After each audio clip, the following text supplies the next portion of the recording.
आज हम एक ऐसी सच्ची कहानी की तह तक जाएंगे जो किसी फिल्म से कम नहीं है।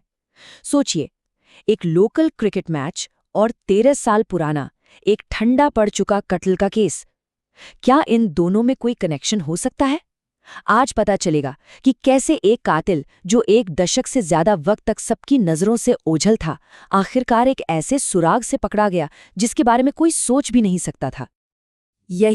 यही वो सवाल है जो इस पूरे कहानी के दिल में है, और इसका जवाब छिपा है शानदार पुलिस की कार्रवाई में, थोड़ी सी किस्मत में, और एक ऐसे राज में जो सालों से सबके सामने था पर किसी को दिखाई नहीं दिया।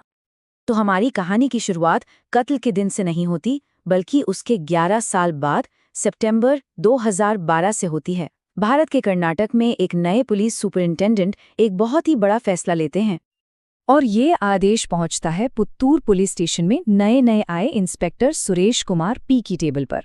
उन्हें काम दिया गया कि वो धूल भाग रही फाइलों में से कोई एक ऐसा केस चुने जिसे सुलझाया जा सके।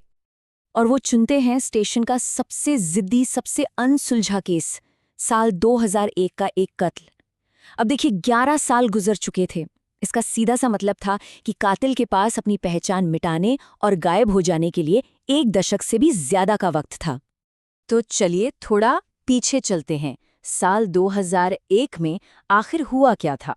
देखते हैं कि ये सब शुरू कैसे हुआ था।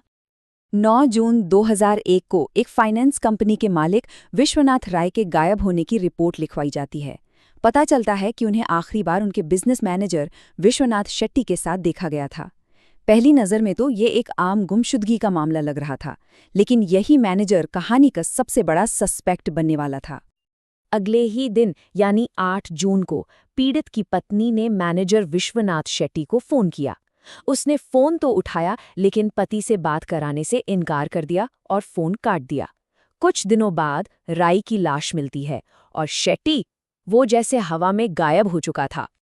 पुलिस को जल्द ही एक चश्मदीद गवाह भी मिल गया, सुभाष चंद्रा, जो उस वक्त वहीं मौजूद था। उसने साफ साफ बताया कि शेट्टी ही कातिल है। तो अब देखिए, कातिल की पहचान हो चुकी थी।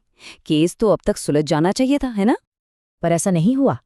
कई राज्यों में बड़े पैमाने पर तलाशी चली, लेकिन शेट्टी का कोई नामो निशान नहीं मिला।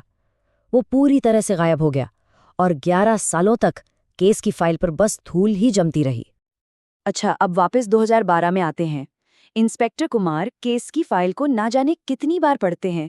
वो बस एक ढीला धागा ढूंढ रहे थे, और वो धागा उन्हें सबूतों में नहीं, बल्कि एक इंसान के बर्ताव में मिलता है।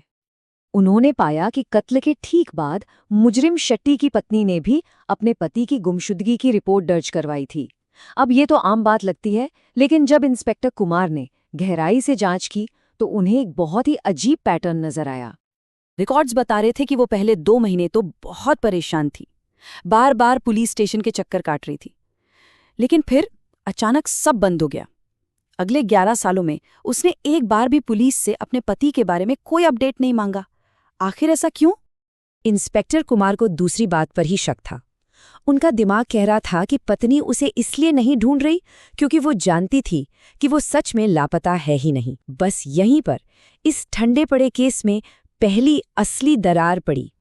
इसी शक के आधार पर कुमार की टीम ने शेट्टी की पत्नी पर नजर रखनी शुरू की, लेकिन वहां से कुछ हाथ नहीं लगा। तो उन्होंने अपना ध्यान उनकी इकलौती दूसरी कड़ी पर लगाया, उनका 17 साल का बेटा। हफ्ते महीनों में बदल गए पर कोई कामयाबी नहीं मिली। ऐसा लग रहा था कि ये सुराग भी बेकार हो गया, लेकिन इंस्पेक्टर ने हार नहीं मानी। उन्होंने 2 कांस्टेबलों को बस गांव में रहने को कहा, सिर्फ देखने और सुनने के लिए। एक दिन एक लोकल क्रिकेट मैच चल रहा था। एक कांस्टेबल ने मुजरिम के बेटे से दोस्ती कर ली थी क्योंकि दोनों को ही क्रिकेट का शौक था। जब वो लड़का बैटिंग कर रहा था तो कांस्टेबल की नज़र उसके किट बैग में रखी एक चीज पर पड़ी। ये वो पल था जिसने पूरा खेल ही बदल दिया। पुलिस अब तक गलत डिवाइस को ट्रैक कर रही थी। ये दूसरा फोन ही वो अकेली कड़ी थी जो शेट्टी को उसकी पुरानी जिंदगी से जोड़ती थी। कांस्टेबल ने बड़ी होशियारी से उस दूसरे फोन का नंबर हासिल कर लिया और यहीं से पूरी जांच का रुख ही पलट गया। अब पुलिस के पास वो दूसरा नंबर था। इंस्पेक्टर कुमार ने उस नंबर का 1 साल का पूरा कॉल डेटा निकलवाया। वो ये नहीं देख रहे थे कि सबसे ज्यादा कॉल कहाँ से आती हैं, बल्कि वो कुछ असामान्य, कुछ सबसे अलग थलग चीज ढूंढ रहे थे। और उन्हें एक बहुत ही अजीब पैटर्न मिला। एक नंबर ऐसा था जिससे ठीक हर 2 महीने में एक बार कॉल आती थी, बिल्कुल घड़ी की सुई की तरह। और हर बार कॉल लगभग आधे घंटे तक चलती थी। बाकी सारी कॉल्स छोटी-मोटी और रोजमर्रा की थीं। इंस्पेक्टर समझ गए ये जरूर वही है। और आखिरकार पुलिस टीम के पास अब एक लोकेशन थी, तमिलनाडु का ईरोड शहर। सादे कपड़ों में एक पुलिस यूनिट को रवाना किया गया और उनके हाथ में थी भगोड़े विश्वनाथ शेट्टी की 13 साल पुरानी एक तस्वीर। ईरोड पहुंचकर एक लोकल आदमी ने उस तस्वीर को पहचान तो लिया, लेकिन वो उसे एक अलग नाम से जानता था, राज साहब, जो वहां एक लोकल फाइनेंस कंपनी का मालिक था। अगस्त 2014 में पुलिस ने उसके दरवाजे पर दस्तक दी। 13 साल लंबी ये तलाश आखिरकार खत्म हो गई। शेट्टी ने अपना जुर्म कबूल कर लिया। उसने बताया कि कैसे उसने एक पूरी नई पहचान बना ली थी, और तो और उसने एक नया फाइनेंस बिजनेस भी शुरू कर लिया था, ठीक उसी इंडस्ट्री में जिसमें उसका शिकार काम करता था। तो एक बार फिर से देखते हैं कि ये पूरी कहानी कैसे सुलझी। एक आम से क्रिकेट मैच से शुरू होकर एक भगोड़े के पर्दाफाश तक हर एक कदम बेहद जरूरी था। दिसंबर 2021 में विश्वनाथ शेट्टी को इस जुर्म के लिए उम्र कैद की सजा सुनाई गई। ये केस एक बात तो साफ करता है कि कभी-कभी सबसे बड़े और गहरे सुराग सबसे मामूली जगहों पर ही मिलते हैं। हमारे साथ जुड़ने के लिए शुक्रिया।